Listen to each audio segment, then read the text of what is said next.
कमी पडणार आहे. पण थोडक्यात शिवाजी महाराजांच्या बद्दल सांगायचं म्हटलं तर असं म्हणता येईल, जो 62 किलोची तलवार हातात वागवतो त्याचं नाव येसाजी.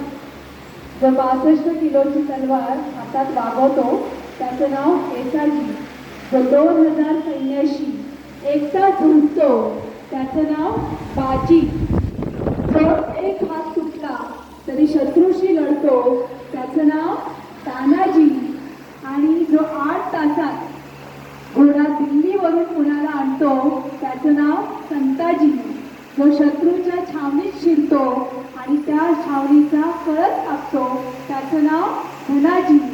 जो एकट्या धाण्या वाघाशी लढतो आणि त्या वाघाला उभा चिरतो त्याचं नाव त्याचं नाव संभाजी.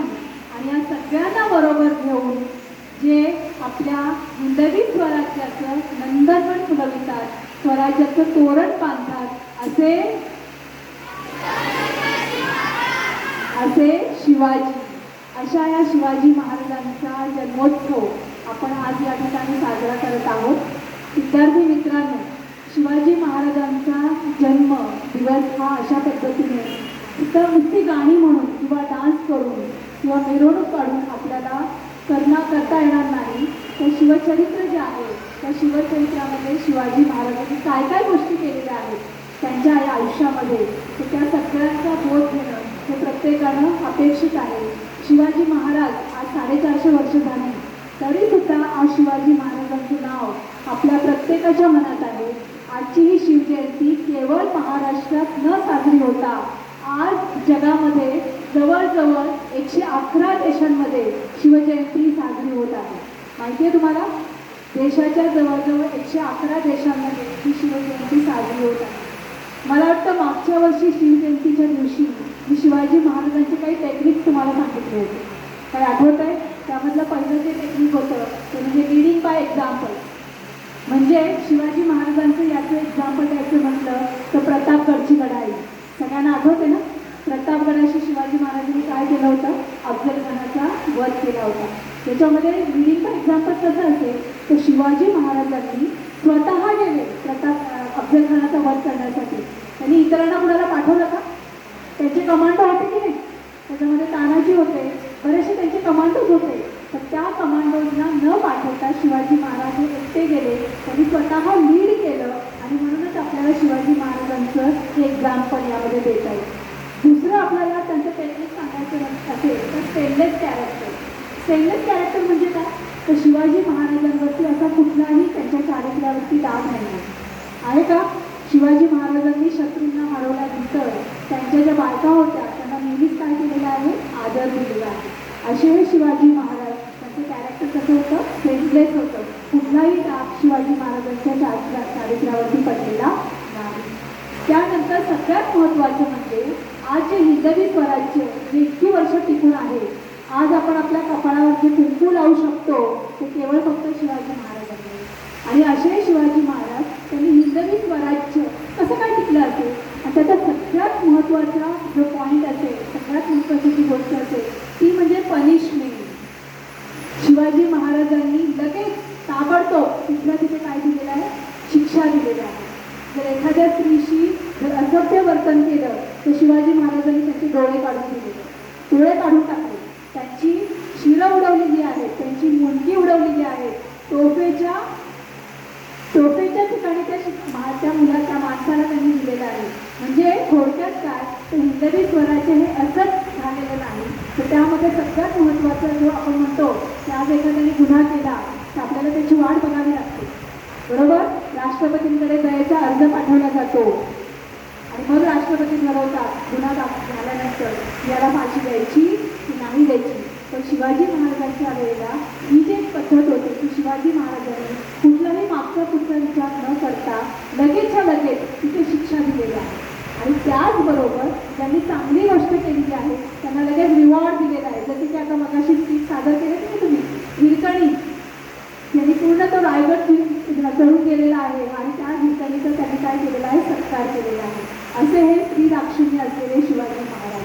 आपल्याला फक्त अफजल खानाचा वध किंवा आग्र्यावरून सुटका ह्याच गोष्टी शिवाजी महाराजांच्या माहिती शिवाजी महाराजांनी ॲक्च्युअली त्यांच्या आयुष्यामध्ये काय केले हे आपल्याला समजून घ्यावं लागेल.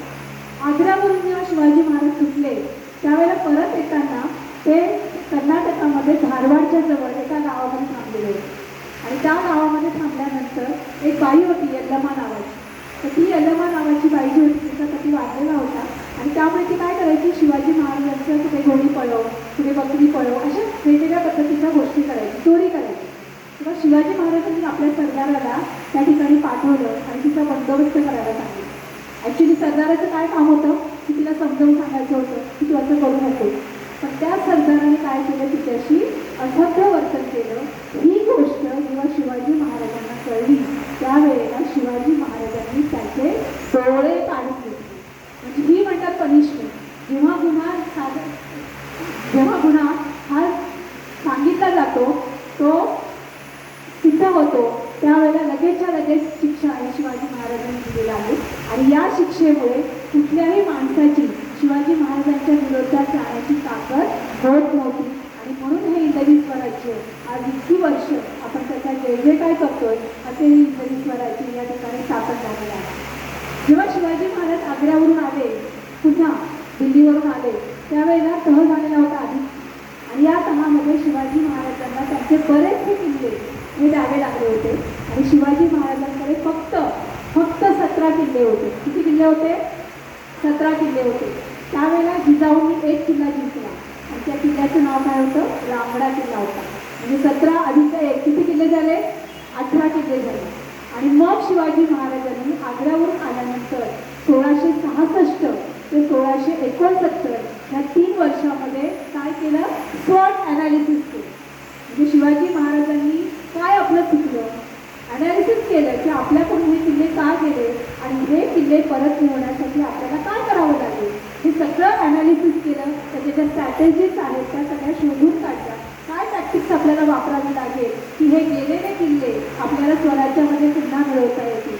आणि अशा 3 वर्षांचा अभ्यास केल्यानंतर, पूर्ण प्लॅनिंग केल्यानंतर शिवाजी महाराजांनी 4 फेब्रुवारी 1670 तानाजी मालुसरेंना एक जबाबदारी दिली आणि त्यांनी सांगितलं की तुम्हाला कोंढाणा जिंकायचं. आणि 4 फेब्रुवारी 1670 कोंढाणा किल्ला शिवाजी महाराजांच्या ताब्यात आला.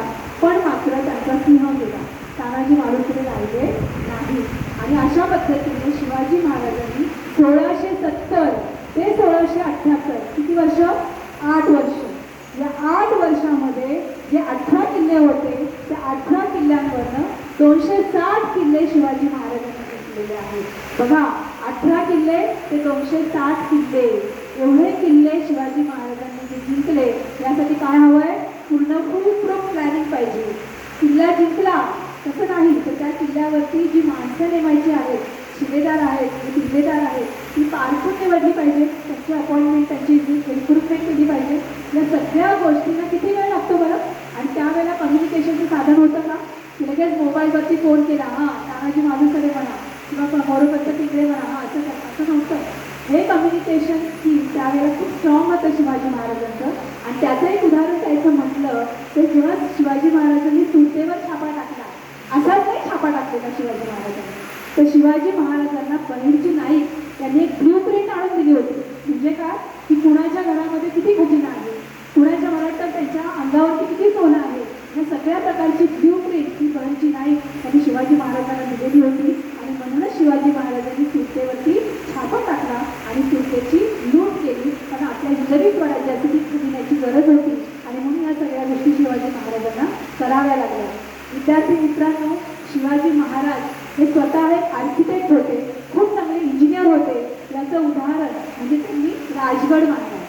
शिवाजी महाराजांनी जो बांधलेला किल्ला आहे त्यामध्ये राजगडाचं नाव आपल्याला घ्यावं लागेल. कारण 1982 जे पोर्तुगीज आहेत, पोर्तुगल, त्यांनी लिस्बेन या ठिकाणी जी जागतिक स्तरावरचं जी किल्ल्यांची स्पर्धा भरवण्यात आली होती, तर त्या किल्ल्यांच्या स्पर्धांमध्ये या राजगडाला पहिला नंबर मिळालेला होता. आणि हा राजगड कोणी बांधला होता? शिवाजी महाराजांनी बांधला होता. म्हणजे थोडक्यात काय, शिवाजी महाराजांनी ह्या सगळ्या गोष्टी करताना त्यांचं ॲनालिसिस म्हणूया, त्यांची स्ट्रॅटेजी म्हणूया, त्यांचं फुल प्रूफ प्लॅनिंग म्हणूया, त्यांचं लीडिंग बाय एक्झाम्पल, हे सगळे जे मॅनेजमेंटचे टेक्निक्स आहेत, ह्या सगळ्या टेक्निक्स शिवाजी महाराजांनी अवलंबलेल्या होत्या आणि आज जगामध्ये बऱ्याच ठिकाणी शिवाजी महाराजांच्या ह्या टेक्निक मॅनेजमेंट स्टडीजमध्ये वापरल्या जातात आणि आपल्या महाराष्ट्रामध्ये मात्र शिवाजी महाराजांचा इतिहास हा फार थोड्या शब्दांमध्ये सांगितला जातो. तर विद्यार्थी मित्रांनो, आपल्याला शिवाजी महाराज जर असेच जिवंत ठेवायचे असतील लाखो वर्ष, तर आपल्याला शिवाजी महाराजांचा विचार करावा लागेल. त्यांचे जे चरित्र आहे ते कसं आत्मसात करता येईल ह्याचा विचार प्रत्येकाने करून आपल्यामध्ये शिवाजी महाराजांचा एक जरी गुण आपल्यामध्ये आला तरी शिवाजी महाराज स्वतःला धन्य मानतील असं मला वाटतं. पुन्हा एकदा सर्वांना शिवजयंतीच्या खूप खूप शुभेच्छा. आणि तुम्ही विद्यार्थी या ठिकाणी खूप चांगल्या पद्धतीने हे कार्यक्रम या ठिकाणी सादर केले त्याबद्दल तुमचे सर्वांचे खूप खूप कौतुक. आणि पुन्हा एकदा मला शिवजयंतीच्या हार्दिक शुभेच्छा. शिवाजी महाराज अशाच पद्धतीने प्रत्येकाच्या मनामनामध्ये असेच जिवंत आपण ठेवूया. आणि आता तुम्हाला माहिती आहे का की संभाजी महाराज ज्यांनी 40 दिवस यातना सहन केल्या, ज्यांनी आणि क्रूर अशा औरंगजेबाने संभाजी महाराजांना धर्म परिवर्तन करण्यासाठी ज्या यातना दिल्या, तुम्हाला तर काल 2 दिवसांपासून हा काळ सुरू झालेला आहे. तर संभाजी महाराजांना आपण जे धर्मवीर म्हणतो, ज्यांनी धर्माचं रक्षण करण्यासाठी आपल्या देहाचा आपल्या शरीराचा त्याग केला, अशा ह्या संभाजी महाराजांचं जे काही त्यांनी केलेलं आहे ते आपण आत्मसात करूया.